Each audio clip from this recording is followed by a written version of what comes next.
Halo teman-teman semua, kita berjumpa kembali.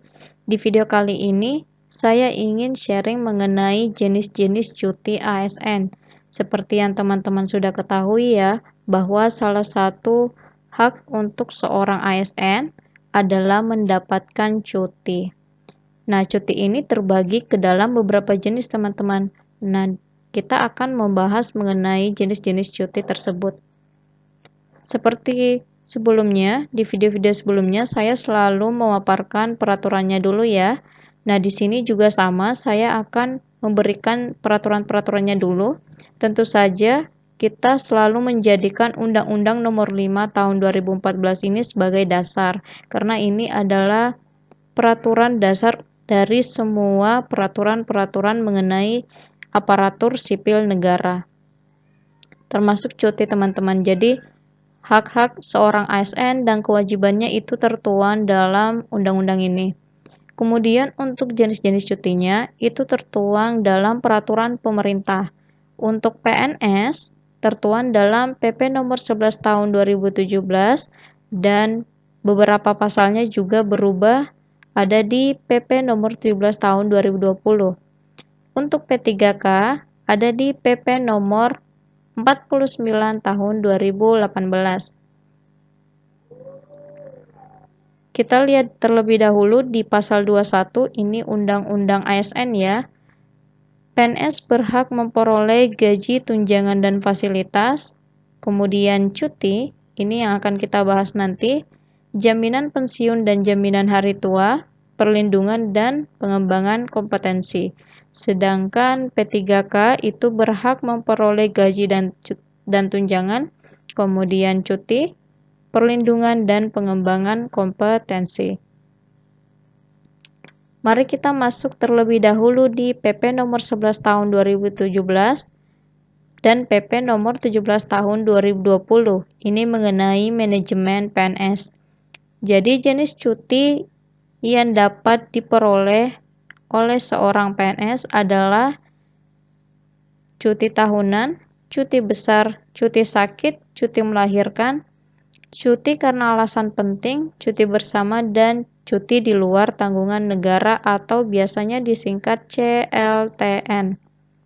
Jadi kalau teman-teman dengar istilah CLTN itu adalah cuti di luar tanggungan teman-teman, luar tanggungan negara. Nah, dari jenis-jenis cuti ini jumlahnya ada 7 ya. Jadi teman-teman bisa ingat-ingat, ini ada 7 macam jenis-jenis cuti yang bisa diambil oleh seorang PNS. Bukan P3K ya teman-teman, tapi PNS. Karena jenis-jenis cuti untuk P3K diatur dalam PP nomor 49 tahun 2018. Kita bahas cuti tahunan terlebih dahulu. Nah, cuti tahunan ini bisa diambil oleh teman-teman yang sudah bekerja paling kurang 1 tahun, teman-teman. Jadi kalau teman-teman sudah bekerja paling kurang 1 tahun, itu bisa ngambil cuti tahunan. Berapa lama? 12 hari kerja, teman-teman. Nah, kalau di tahun itu, teman-teman tidak ambil hak teman-teman, ambil hak cutinya, di tahun depan bisa ngambil cuti tahunan lagi dengan waktu paling lama 18 hari kerja. Kalau di tahun bersangkutan teman-teman masih tidak mengambil hak cutinya, di tahun depannya teman-teman bisa cuti tahunan lebih lama lagi, itu paling lama 24 hari kerja. Nah, kita uraikan seperti ini ya, supaya teman-teman lebih bisa memahami. Semisal teman-teman itu sudah bekerja selama 1 tahun di tahun 2021. Ini udah kerja 1 tahun, di tahun 2022 teman-teman sudah bisa ngambil cuti. Di sini. Kalau teman-teman nggak ngambil cuti di sini, misal di sini nggak diambil, teman-teman bisa ngambil cuti di tahun 2023 dengan lamanya 18 hari kerja. Kalau masih nggak diambil di tahun 2023, teman-teman bisa cuti lebih lama lagi di tahun 2024. Maaf ya kalau tulisan saya jelek. Di sini teman-teman bisa ngambil cuti paling lama 24 hari kerja. Gitu ya. Jadi di sini teman-teman kerja, di sini teman-teman cuti. Kalau nggak diambil, di sini bisa ngambil cuti lagi. Ini 12 hari kerja, 12 hari. Kalau nggak diambil, 18 hari di sini. Kalau ini masih nggak diambil, teman-teman bisa ngambil di tahun depannya 24 hari. Sini. Nah, kalau ini masih nggak diambil, itu nggak ada akumulasinya lagi, teman-teman. Jadi, ini batasnya cuma sampai sini. Nah, kalau nggak diambil, teman-teman tinggal tunggu lagi aja 1 tahun, nanti teman-teman tinggal ambil cuti besar. Nah, ini cuti tahunan dulu yang kita bahas. Jadi, cuti tahunan tuh seperti ini. Ya, teman-teman. Jadi 12 hari kerja dulu, kemudian 18 hari. Kalau ini tidak diambil ya, kalau diambil ya tetap 12 hari berarti di sini. Tapi kalau nggak diambil, ini di tahun depannya bisa terakumulasi ditambah 6 hari jadi 18 hari. Di tahun depannya lagi bisa jadi 24 hari. Beda ceritanya kalau teman-teman ambil cuti teman-teman 12 hari di 2022, di 2023 ya kembali lagi dari awal 12 hari. Seperti itu. Ini cuti tahunan teman-teman. Kemudian untuk cuti besar ini bisa diambil oleh PNS yang sudah bekerja paling singkat 5 tahun. Jadi cuti besar ini lamanya paling lama 3 bulan teman-teman. Paling lama 3 bulan. Tapi untuk teman-teman yang ingin naik haji misalnya ya, atau untuk kepentingan agama yang lain, teman-teman bisa ambil cuti besar walaupun teman-teman belum kerja selama 5 tahun.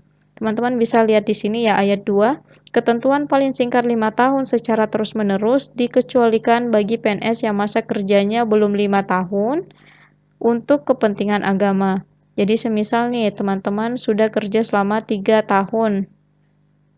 Sudah kerja selama 3 tahun mau naik haji. Nah, teman-teman bisa ambil cuti besar. Walaupun teman-teman masa kerjanya belum sampai 5 tahun. Seperti itu. Nah, PNS yang menggunakan hak atas cuti besar tidak berhak atas cuti tahunan dalam tahun yang bersangkutan. Tapi ingat ya teman-teman, cuti besar ini hanya boleh diambil oleh PNS yang tidak mengambil hak cutinya ya. Yang tidak pernah mengambil hak cutinya selama ini. Ini semua nggak diambil hak cutinya, itu bisa ngambil cuti besar dengan syarat sudah bekerja paling singkat 5 tahun.